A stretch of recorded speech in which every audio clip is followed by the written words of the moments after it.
Hi friends, welcome to my channel. இன்றைக்கு என்னோட சேனலில் ரொம்ப ரொம்ப சூப்பரான டேஸ்டான ஒற்று சிக்கன் பிரியாணி தான் செய்ய போகிறோம். இந்த சிக்கன் பிரியாணியை குழந்தை பிள்ளையிலிருந்து பெரியாக்கள் வரையும் விரும்பி சாப்பிடக்கூடிய ஒரு டேஸ்டில் தான் இருக்குது. ம் பிரியாணி கிளறைக்குள்ளே அந்த மாதிரி மணக்குது. உடனே கொதிக்க கொதிக்க அள்ளி வாய்க்குள்ள போடணும் மாதிரி இருக்குது. ஆறட்டும். இப்ப பிரியாணி ஆறிட்டுது. இந்த பிரியாணியை எப்படி செய்தேனான்றத நீங்களும் ஒருக்கா வீடியோக்குள்ள வந்து பாருங்க.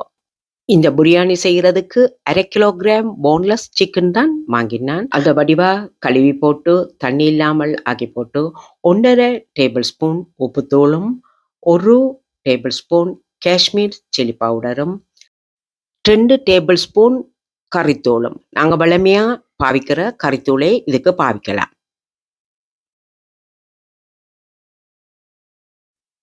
2 டேபிள் ஸ்பூன் புளிப்பில்லாத ஃப்ரெஷ் தயிரும் 1 டேபிள் ஸ்பூன் இஞ்சி பூண்டு பேஸ்ட்டும் போட்டு நல்ல வடிவா மிக்ஸ் பண்ணுவான். எல்லா இறைச்சியிலையுமே இந்த பேஸ்ட்டுகள் பிடிக்கிறது மாதிரி வடிவா குழப்பி எடுத்து விடுவா. இதுதான் நாங்கள் குழப்பி எடுத்த இறைச்சி. இப்ப நாங்கள் அதை ஒரு கால் மூடி வைப்போம். இதுதான் நாங்கள் பாவிக்க போற வசுமதி ரைஸ். இந்த வசுமதி ரைஸ் எங்கட 1/2 கிலோகிராம். இதை நாங்கள் கழுவி போட்டு 1/2 மணி நேரம் ஊற வைப்போம். இஞ்சி பூண்டு பேஸ்ட், தக்காளி, பச்சை மிளகாய், வெங்காயம், இது எங்கட கொத்தமல்லி இலை, புதினா இலை. இப்போ நாங்கள் பிரியாணி மசாலா உண்டு ரெடி பண்ணுவோம். கடையில் வாங்க தேவையில்லை. 1 டேபிள் ஸ்பூன் கிராம்பும் 1 பெரிய துண்டு கருவாப்பட்டையை சின்ன சின்ன உடைச்சி போட்டு அதுக்குள்ள ஒரு 15 ஏலக்காயம் போட்டு கிரைண்டரில் வடிவா அரைச்சி எடுப்பேன். இதுதான் நாங்கள் அரைச்ச மசாலா.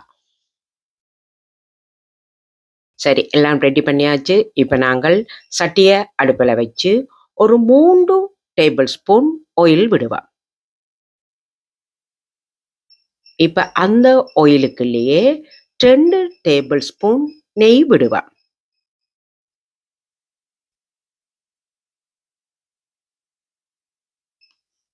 எங்களோட நெய் எவ்வளவுக்கு எவ்வளவு விடுறோமோ அவ்வளவு எங்களோட பிரியாணி வாசமா இருக்கு.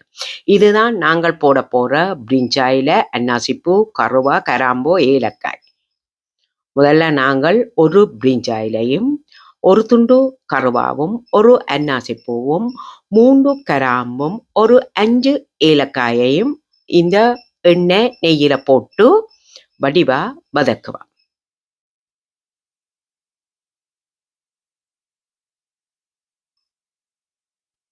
இப்ப நாங்கள் வெட்டின 3 வெங்காயத்தையும் இதுக்குள்ள போட்டு நல்லா வதக்குவா.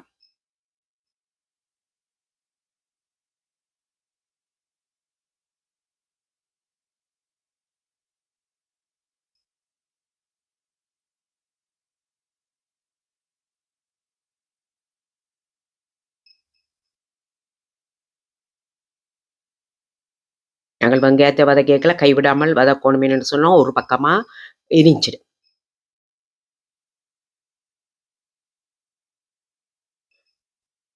வெங்காயம் இந்த ஸ்டேஜுக்கு வந்த உடனே நாங்கள் இப்ப வெட்டின எங்கட பச்சை மிளகாய் 3ஐயும் அதுக்குள்ள போட்டு அதையும் பச்சை மணம் போறது மாதிரி வதக்கி எடுப்பேன்.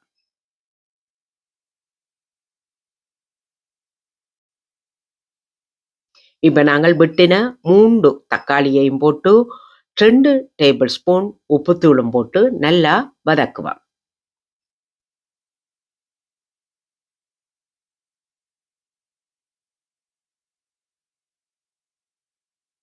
இப்ப இந்த ஸ்டேஜில் நாங்கள் 2 டேபிள் ஸ்பூன் இஞ்சி பூண்டு பேஸ்ட் போட்டு அதையும் சேர்த்து நல்லா கிளறுவோம். இஞ்சி பூண்டின் பச்சை மணம் இல்லாமல் போற வரையும் நாங்க கிளற வேணும்.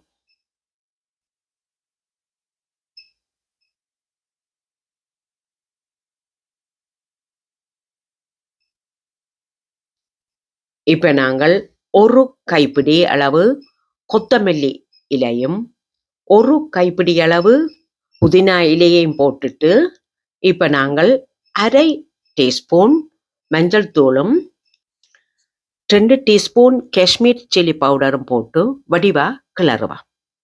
என் ஸ்டூடெண்ட்ஸ் கொஞ்சம் பேர் டீச்சர் நல்ல ஒரு சிக்கன் பிரியாணி ஒன்று செய்து போடுங்கோ, சிக்கன் பிரியாணி செய்து போடுங்கோன்று ஒட்டே கேட்டபடி இருந்தாங்க.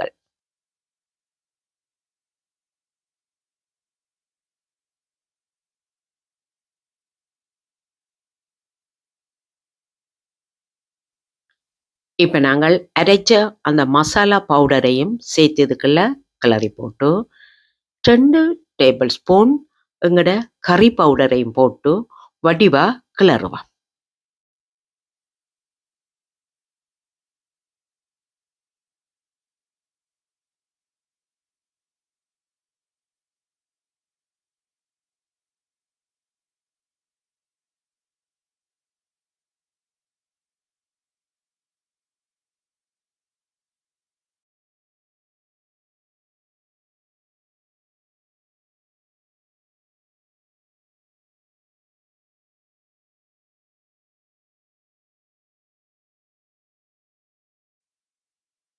தூளின்ற பச்சை மணம் போகிற வரையும் கிளறி போட்டு இப்போ நாங்கள் 3 டேபிள் ஸ்பூன் நல்ல கெட்டியான தயிரை இதுக்குள்ள விட்டு சேர்த்து வடிவா கிளறுவா.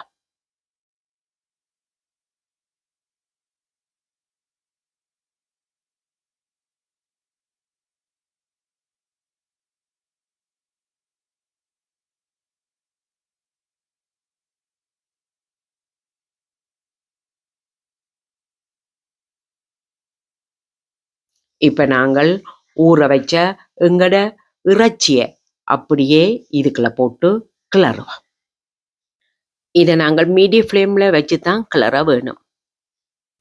இந்த இறைச்சியும் தண்ணி விட்டு அதுவும் வதங்கி கொண்டு இருக்கும்.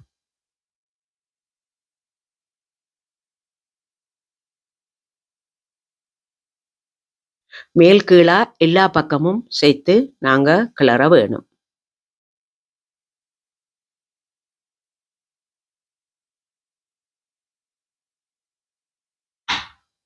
பாருங்க, இறைச்சியும் தண்ணி விட்டு கொண்டு இருக்குது.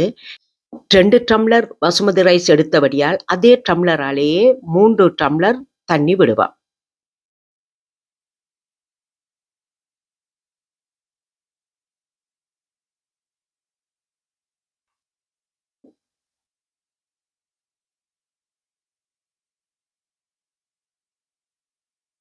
இப்போ நான் ஒரு பாதி லெமன் ஜூஸ் அப்படியே இதுக்குள்ள விடுவா.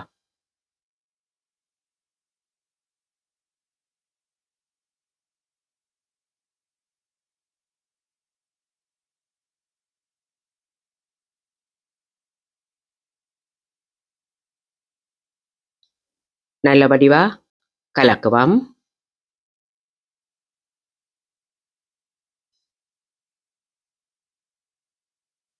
எங்களோட சோறு குலையாமல் இருக்கிறதுக்காகத்தான் நாங்கள் இந்த தேசிப்புளி விட்டோம். இப்போ தண்ணி கொதிச்சிட்டுது. இப்போ எங்களோட 2 சுண்டு ஊற வச்ச வசுமதி அரிசியையும் போட்டு வடிவா ஒரு கால் கிளறி விடுவா. இப்போ நாங்கள் இந்த பிரியாணியை ப்ரெஷர் குக்கரில் தான் செய்கிறோம். உடனே நாங்கள் ப்ரெஷர் குக்கரை மூடினமாக இருந்தால் இது நாங்கள் விட்ட தண்ணியில் அரைவாசி தண்ணி வெளியால் வந்துடும். எங்களோட அரிசி அவியாமல் போகும்.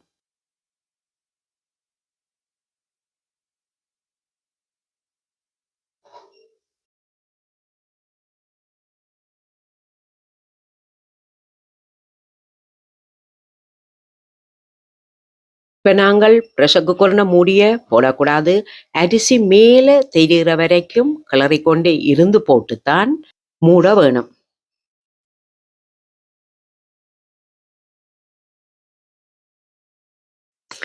கணவருக்கு பிரியாணி செய்கிறதுக்கு பயம், சோறு குழைஞ்சிடுமோ அவியாமல் இருக்குமோண்டு.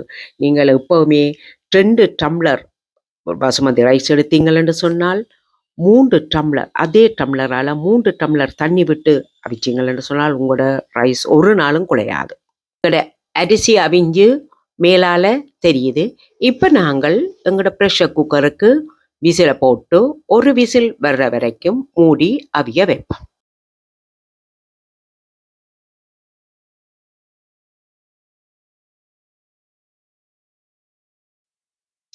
எங்கட ஒரு விசில் வந்துட்டது. திறந்து பார்க்குறோம். எப்படி இருக்குன்னு பாருங்கோ சிக்கன் பிரியாணி.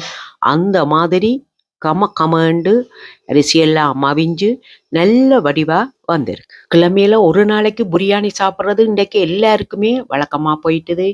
ஏன் நாங்கள் எல்லாரும் ஹோட்டல் வழியாகவும் கடை வழியாகவும் வாங்கி பிரியாணியை சாப்பிட்றோம். நாங்கள் இப்படி வீட்டில் செய்தோம்னு சொன்னால் இந்த பிரியாணி எங்களுக்கு ஒரு ஹெல்த்தியானதா இருக்கு.